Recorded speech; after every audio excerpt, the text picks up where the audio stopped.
प्रिय विद्यार्थियों, संस्कृति कक्षा में आप सभी का स्वागत है। आइए हम लोग संस्कृत पाठ्य पुस्तक के गद्य खंड का जो चौथा पाठ था, विश्व कवि रविंद्र, इसका अध्ययन कर रहे थे और हम लोगों ने अभी तक 8 अनुच्छेदों का अध्ययन कर लिया है। आज हम लोग उससे आगे अध्ययन प्रारंभ करेंगे। तो सबसे पहले आइए हम लोग 9वें अनुच्छेद का संस्कृत वाचन करते हैं और तदुपरांत उसके हिंदी अर्थ को जानने का प्रयास करेंगे। रवीन्द्रस्य साहित्यिक रचनायां नैसर्गिकी नवनवोन्मेषशालिनी प्रतिभा तु प्रधान कारणम् आसीदेव, परं तत्रत्याः पारिवारिक परिस्थितिरपि विशिष्टं कारणमभूत्। यथा गृहे प्रतिदिनं साहित्यिकं वातावरणं, कलासाधनायाः गतिविधयः, नाटकानां मंचनानि, संगीतगोष्ठयः, प्रदर्शनानि, देशसेवा कर्माणि सदैव भवन्ति स्म।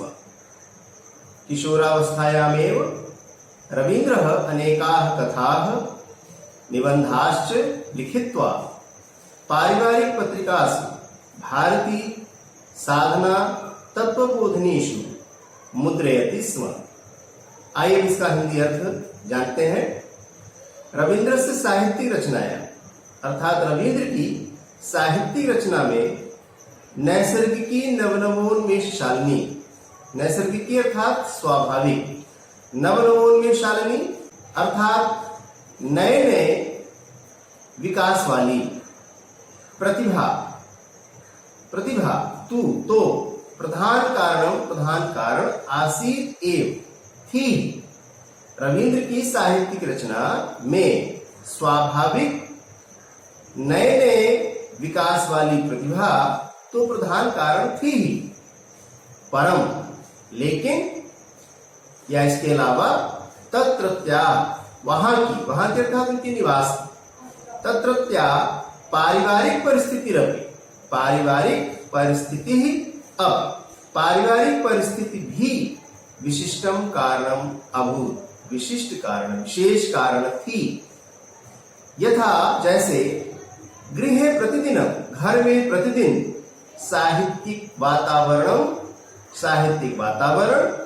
कला साधनाया गतिविधियां, कला साधना की गतिविधियां, नाटकानां मंचनानि, नाटकों का मंचन, संगीत गोष्ठयः, संगीत गोष्ठियां, चित्रकलानां प्रदर्शनानि, चित्रकलाओं का प्रदर्शन, देश सेवा कर्माणि सदैव भवन्ति स्म, देश सेवा कर्माणि, देश सेवा के कर्म, भवन्ति स्म होते थे, होते रहते थे।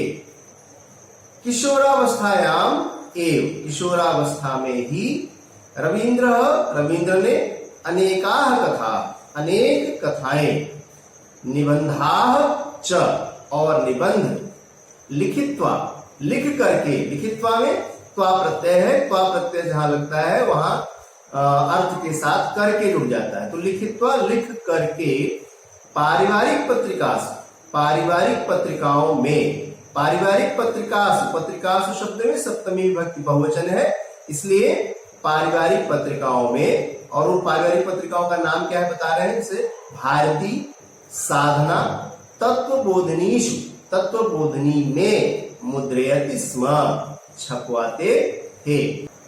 आइए हम लोग 10वें अनुच्छेद का संस्कृत वाचन करते हैं।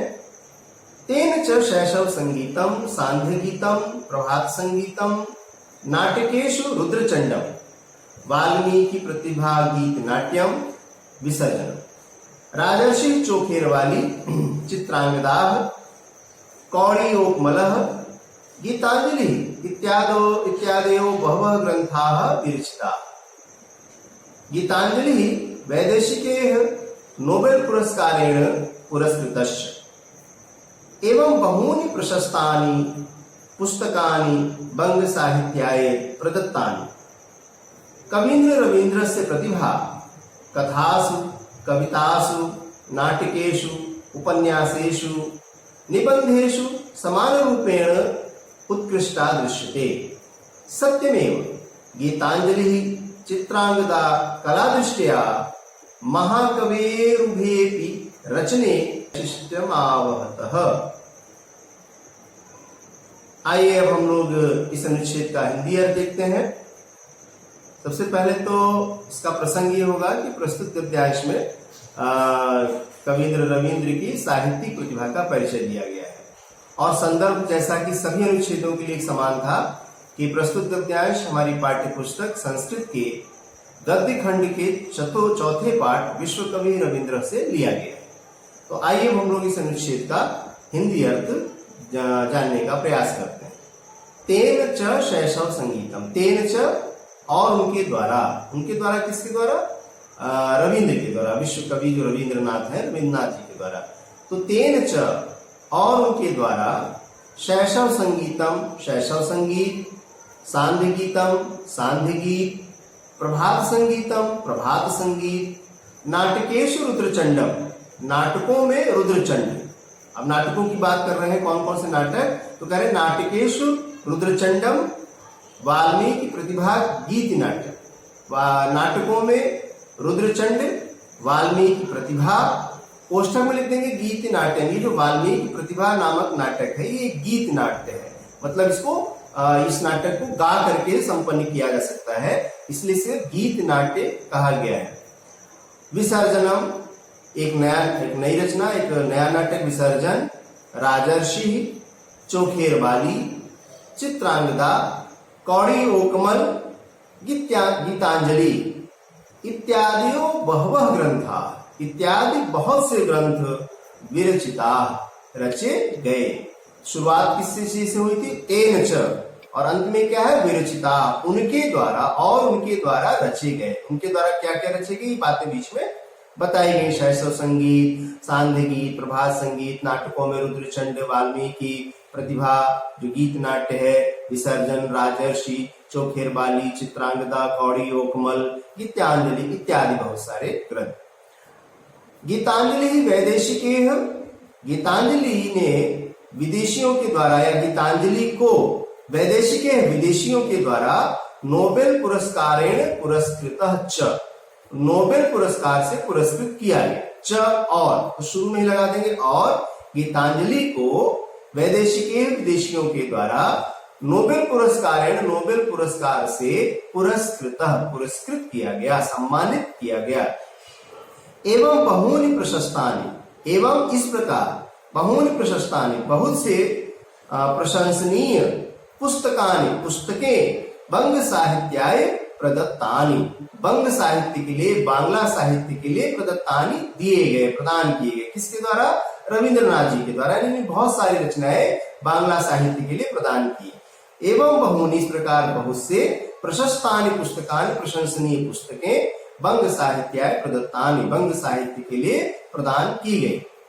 कवींद्र रविंद्र से प्रतिभा, कवींद्र रविंद्र की, रविंद्र से षष्ठी विभक्ति एक वचन है, तो कवींद्र रविंद्र से कवींद्र रविंद्र की प्रतिभा, जो प्रतिभा है, कथासु, कथाओं में, सप्तमी विभक्ति बहुवचन सब में लगा है, जो आगे शब्द है।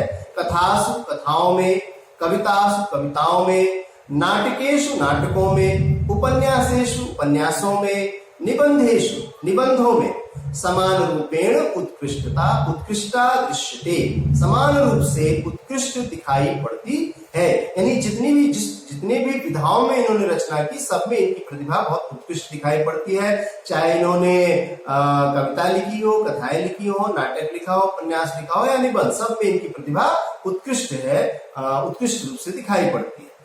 सत्यमेव, सत्य ही है। गीतांजलि, चित्रांगदा, गीतांजलि और चित्रांगदा इनकी दो रचनाएं हैं, तो कह रहे सत्य ही है। गीतांजलि, चित्रांगदा कला दृष्टिया, कला की दृष्टि से महाकवि, महाकवि की, महाकवि कौन? रविंद्रनाथ। तो महाकवि रविंद्रनाथ की उभे अपि, दोनों ही, उभे अपि दोनों ही रचनाएं वैशिष्ट्यम आवहत, विशिष्टता को या विशेषता को आवहत धारण करती हैं। कौन कौन सी रचनाएं? गीतांजलि और चित्रांगदा। तो महाकवि की सत्य ही है, सत्यमेव सत्य ही है, महाकवि, महाकवि की गीतांजलि, चित्रांगदा, गीतांजलि और चित्रांगदा उभे अपि रचने, ये दोनों रचनाएं कला दृष्टिया, कला की दृष्टि से वैशिष्ट्यम आवहत, विशिष्टता को धारण करती हैं। तो प्रिय विद्यार्थियों, आज के लिए हम लोग इतना ही रखते हैं। आगे के अनुच्छेदों का अध्ययन हम लोग अगली कक्षाओं में करेंगे। तब तक के लिए शुभमस्तु।